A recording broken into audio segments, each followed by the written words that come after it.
Hey guys, it's Danny. Welcome to a new episode from our Orchid Care for Beginners series. Today we're talking Phalaenopsis orchids, specifically autumn care for your typical Phalaenopsis orchid. Now in this series we have an episode that deals with winter care, since it is really different from the summertime type of care.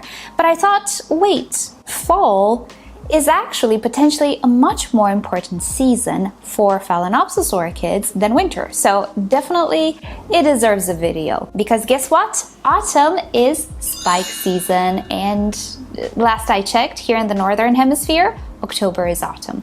So I'm gonna touch base with a few things you should keep in mind when it comes to autumn care, and of course the big focus will be flower spikes. But before we start, today's episode, together with this entire series, is of course sponsored by rePotme.com, who offers you everything you could possibly need to properly take care of your orchid, from potting mixes to pots, fertilizers, accessories, and everything in between. And not only for orchids, but also for other houseplants as well, such as cacti and succulents. So I'll link you to their website down below in the description and in the pinned comment. And also I will share with you the products that I personally really enjoy and I think are absolutely worth it. So check them out down below in the description. Right. So before we start, a few things I want to mention. This video will not refer to the orchids that you purchased recently, like a week ago or a few weeks ago, which are already in bloom. Nurseries actually temperature control their environments, so they get flowers pretty much at any time of the year. So autumn care doesn't really apply for these orchids this season. It will apply next season. But for now, if you just purchased yourself a Phalaenopsis, treat it just like you would in springtime, let's say when it's actually the blooming season for these orchids. Keep it relatively warm in your home, water it whenever it's dry, fertilize it according to the label of your fertilizer, and the basic Phalaenopsis care. Right, so I have a list as always. First and foremost, what you need to know if you're completely new to Phalaenopsis orchids is that autumn is flower spike season. Yes, a well-seasoned Phalaenopsis orchid, it will initiate flower spikes in autumn.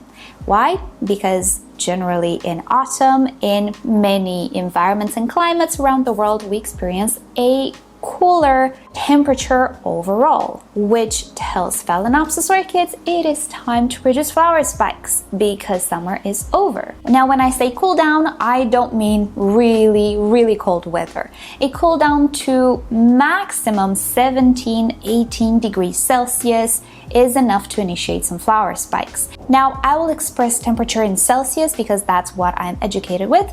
I will put the equivalent on the screen in Fahrenheit because I don't know how to do the calculations on the spot, so check the screen if you want equivalents. But generally speaking, lowering the environmental temperature to 17-18 degrees Celsius, at least at night, when it's easier typically for us to lower the temperature, for a few weeks, that should be enough to initiate some brand new flower spikes. I'm now referring to secondary branches here, but brand new flower spikes that emerge from between the leaves. If in your home you don't have this temperature variation, what you can do is place your Phalaenopsis orchid maybe next to a window and leave the window open at night, or maybe you can put your Phalaenopsis temporarily in a non-heated garage, maybe on your porch. You can even place it outside if you have the space and if the temperatures don't go lower than 17 degrees Celsius. We don't want to freeze it or chill it way too much.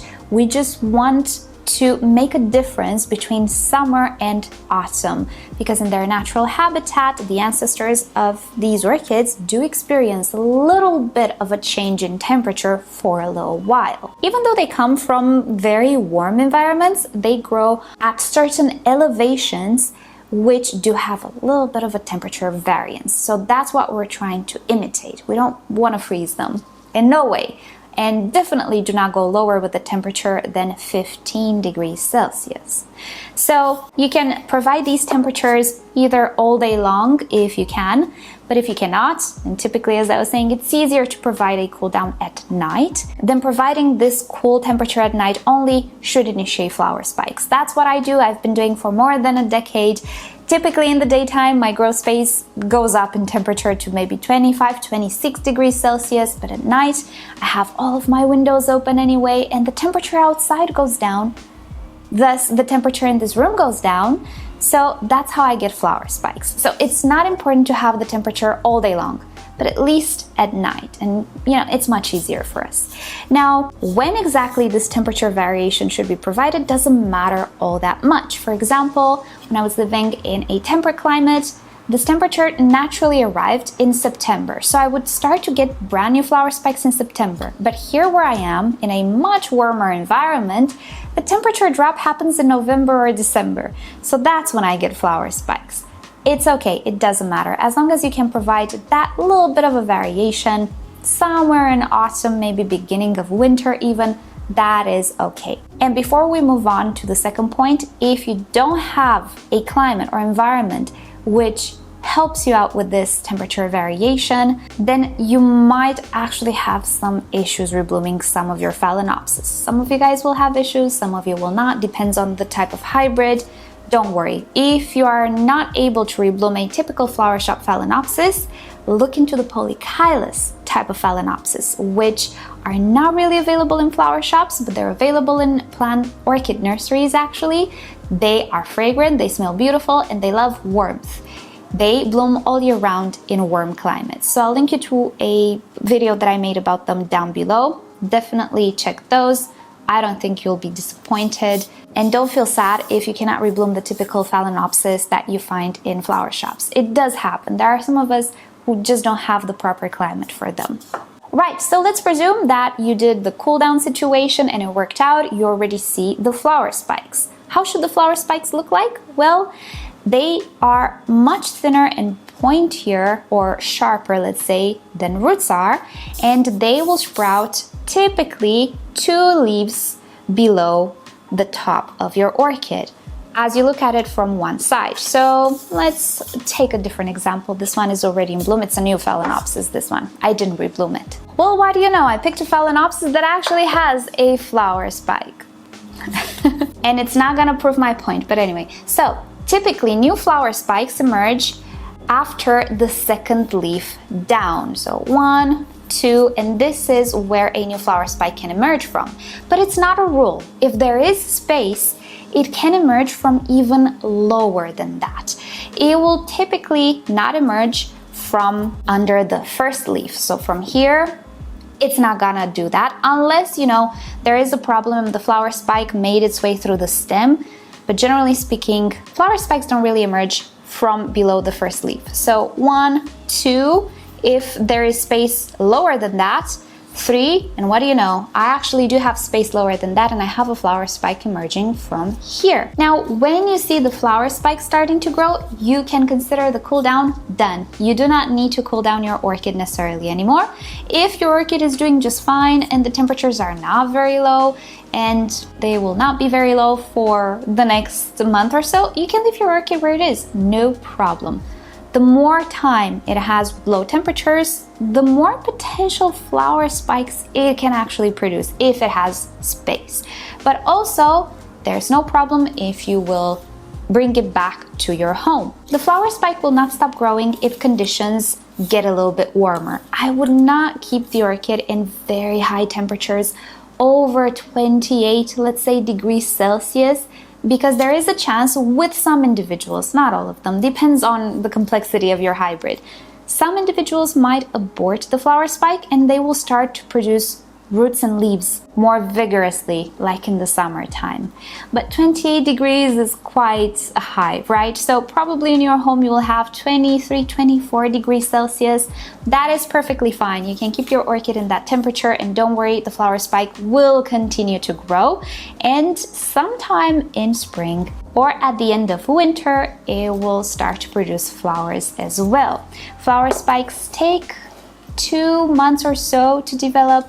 Again, depending on your hybrid, can be a month and a half, can be 3 months sometimes, but definitely it's not gonna take a week to fully develop it. It needs a little bit of time, so be patient. Don't worry about it if it's growing slow.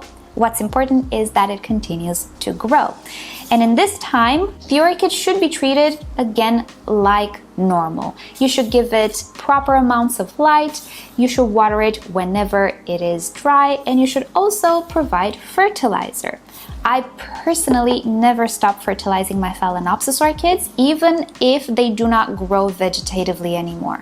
Yes, they might not need as many nutrients as in summertime when they grow very fast, but they still grow. Some of the roots that you maybe cannot see, they can still grow. And also we are growing the flower spikes.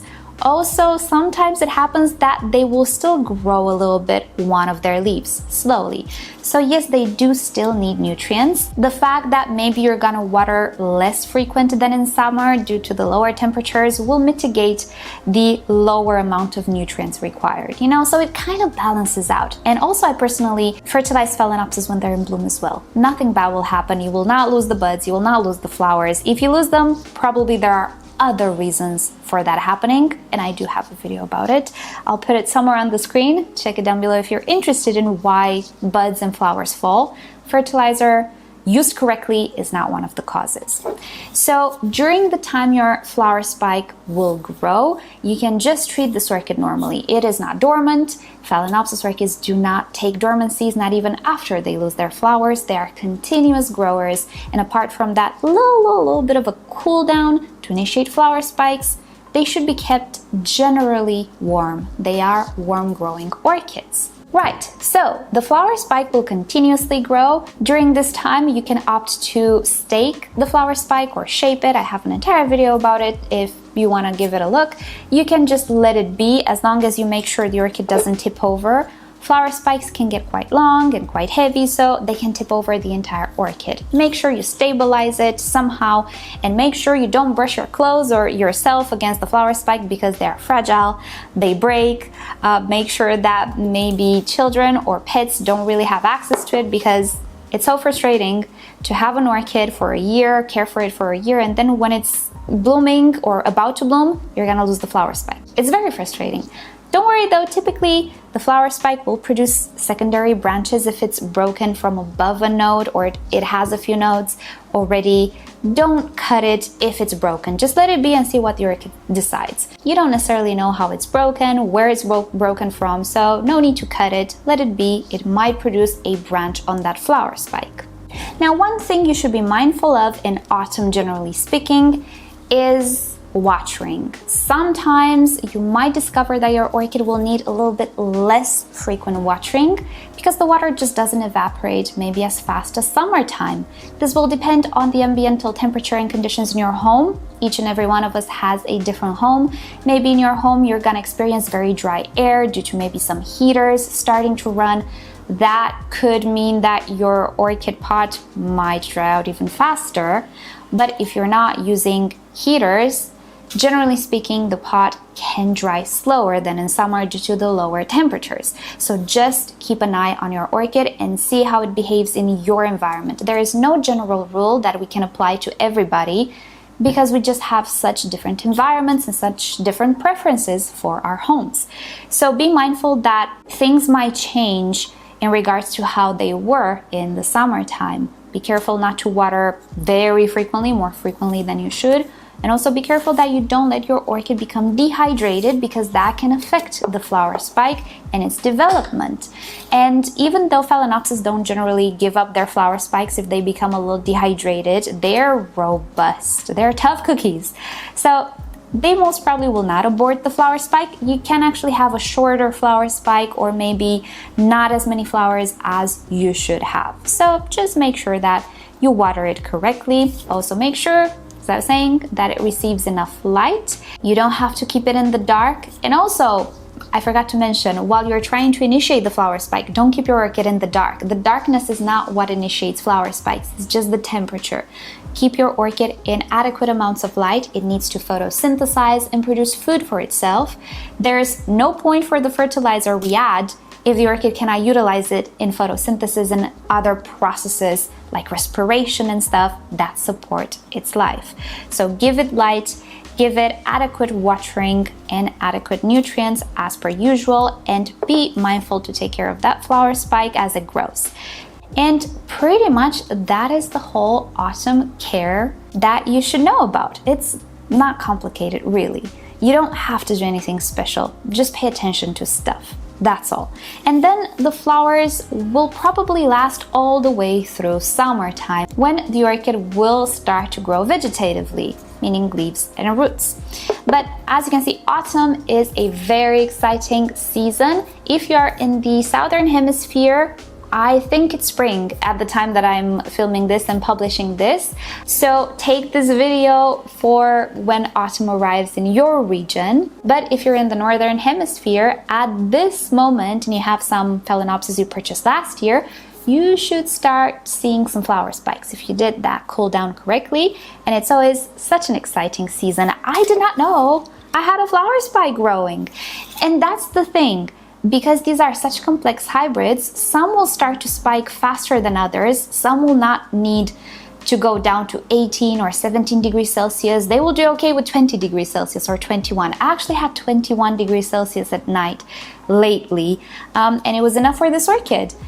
But the vast majority of my phals are not spiking. So keep a close eye on your Phalaenopsis during the season and see which one is starting to develop the flower spike, because it's one of the most exciting seasons when it comes to Phalaenopsis. And I really hope this video sheds some light if you're a total beginner. Hope you can distinguish between flower spikes and roots. And if you cannot, right at the beginning, let a few days pass, maybe up to a week. And as it grows, the flower spike will start to look like a flower spike. You're gonna know, don't worry. So with that said, thank you guys so much for watching. Hope you found this video interesting. Thank you rePotme for sponsoring yet another episode from our Orchid Care for Beginners series. And with that said, I hope you'll have a great day. Good luck with the flower spikes this season, and I'll see you all next time. Bye.